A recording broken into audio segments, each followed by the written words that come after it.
Next important derivation is energy stored in an inductor. किसी inductor के अंदर energy कैसे स्टोर होती है। वैसे पढ़ा था हम लोगों ने कैपेसिटर में हाफ ऑफ एप्सिलॉन नॉट, या फिर कह सकते हो हाफ ऑफ CV स्क्वायर, या Q स्क्वायर अपॉन 2C, या फिर half of Q into V capacitor में पढ़ा था। इंडक्टर में कैसे स्टोर होती है एनर्जी, तो इंडक्टर का मतलब तो जानते हैं, कॉइल, इसी को तो कहते हैं इंडक्टर। अगर नहीं पता है तो देख लो, इंडक्टर इसे कहा जाता है, ठीक है। इसका इंडक्टेंस L से लिखा जाता है। कुछ फार्मूले हैं यहां पर जो हम काम में लेने वाले, जैसे आपने पढ़ा होगा इंड्यूस्ड ईएमएफ क्या होता है, तो सेकंड लॉ पढ़ा होगा, Faraday second law of electromagnetic induction. उसमें बताया जाता है कि E इज इक्वल टू जो लिखा जाता है, या फिर मैग्नीट्यूड या फिर अमाउंट ऑफ प्रोड्यूस्ड ईएमएफ जो होता है इंड्यूस्ड ईएमएफ, वो क्या लिखा जाता है, फ्लक्स के चेंज की रेट के मतलब डायरेक्टली प्रोपोर्शनल होता है। माइनस साइन बताता है कि उसके चेंज का अपोज करता है, ठीक है।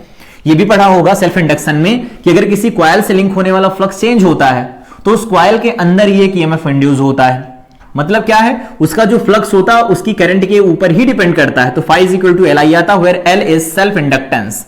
L को क्या बोला जाता है, सेल्फ इंडक्टेंस बोला जाता है। दोनों तरफ अगर डिफरेंशिएट कर दें तो d phi by dt is equal to बन जाएगा LDI by dt। हमने क्या किया, यहां पर d phi by dt लिखा था, तो ये वाली value d phi by dt की यहां पर रख दी, तो हमारे पास फार्मूला बन गया E is equal to minus d phi by dt is equal to minus, तो ठीक है, d phi by dt की वैल्यू लिख देंगे LDI by dt। ये कुछ पॉइंट हैं जो इस फार्मूले में काम आने वाले हैं डेराइव करने में, तो वो पहले बता दिए। अब क्या करना है, एनर्जी स्टोर्ड बताना है। तो मगर मान लो किसी इंडक्टर को बैटरी से जोड़ दिया जाएगा, तो बैटरी जो वर्क डन करेगी वही एनर्जी तो स्टोर्ड होगी इंडक्टर में। तो हम यहां पर work done by the battery निकालने की कोशिश करते हैं। कैसे, हमने कहा छोटा सा वर्क डन निकाला जब बैटरी से, अगर वो डीक्यू चार्ज को फ्लो करवाती है तो क्या लिख सकते हैं, माइनस। माइनस क्यों, क्योंकि यहां पर हम इलेक्ट्रॉन की बात कर, यहां पर हम बात करने वाले हैं कि जो भी चार्ज किया जाएगा, ये जो चार्ज होगा यहां DQ, वो जब फ्लो करना शुरू करेगा तो इंडक्टर चार्ज फ्लो का अपोज करता है। बेसिकली चार्ज फ्लो बोलना चाहो तो बोल लो, करंट में चेंज का अपोज करता है। मतलब करंट फ्लो कर रही तो कोई दिक्कत नहीं, करंट बदलेगी तो दिक्कत है, करंट बदलती है उसका अपोज करता है, तो चेंज इन करंट का अपोज करता है, ठीक है। तो work done by the battery minus E DQ लिखा जाएगा, कोई दिक्कत नहीं। अगर माइनस लिखा जाए E इंटू में IDT, यहां पर माइनस हमने क्यों लगाया, work done by the battery जो लिखा जाएगा वो होगा प्लस का। यहां पर एक्चुअली अगर work done by the battery अगर लिखेंगे तो प्लस का होगा, लेकिन हम इंडक्टर के लिए लिखना है तो माइनस साइन लगा करके लिख रहे हैं, क्योंकि work done by the battery positive किया जाएगा तो वही अपोज होगा इंडक्टर की वजह से और वही एनर्जी स्टोर हो जाएगी, ठीक है। तो यहां पर work done by the battery लिखा माइनस E DQ, और ये ऐसा सॉल्व किया तो माइनस E क्या है, EMF इंटू में DQ पढ़ा होगा। W इज इक्वल टू में लिखा जाता है V इंटू में Q।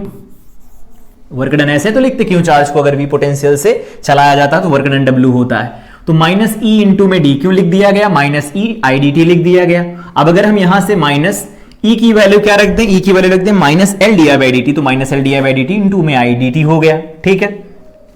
यहां से हमारे पास निकल के आया, dt से dt को कैंसिल करवा दो, यहां पर माइनस माइनस प्लस LI आया। अगर हमें पूरा वर्क डन निकालना होगा बैटरी से तो वो कितना लिखा जा सकता है, हाफ ऑफ LI स्क्वायर, क्योंकि देखो L तो कांस्टेंट है, किसी भी कॉन्फ़िगरेशन का L तो फिक्स रहता है, तो I DI होगा। तो I DI का मतलब क्या हो गया, x dx का इंटीग्रेशन।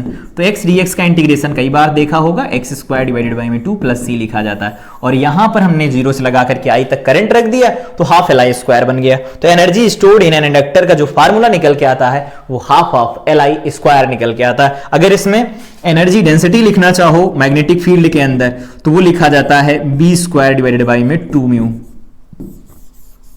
ठीक है। बी नॉट का स्क्वायर डिवाइडेड बाय में 2 म्यू लिखा जाता है, एनर्जी डेंसिटी का फार्मूला होता है। वैसे सच इंपॉर्टेंट नहीं है उतना, लेकिन फिर भी याद रखना चाहिए क्योंकि जब ईएम वेव पढ़ी जाती है वहां पर ही इंपॉर्टेंट हो जाता है, ठीक है। बाकी प्रॉपर डेरिवेशन आपको इस चैनल पर मिल जाएंगे, सब पूरा ये कंप्लीट किया गया है यहाँ पर।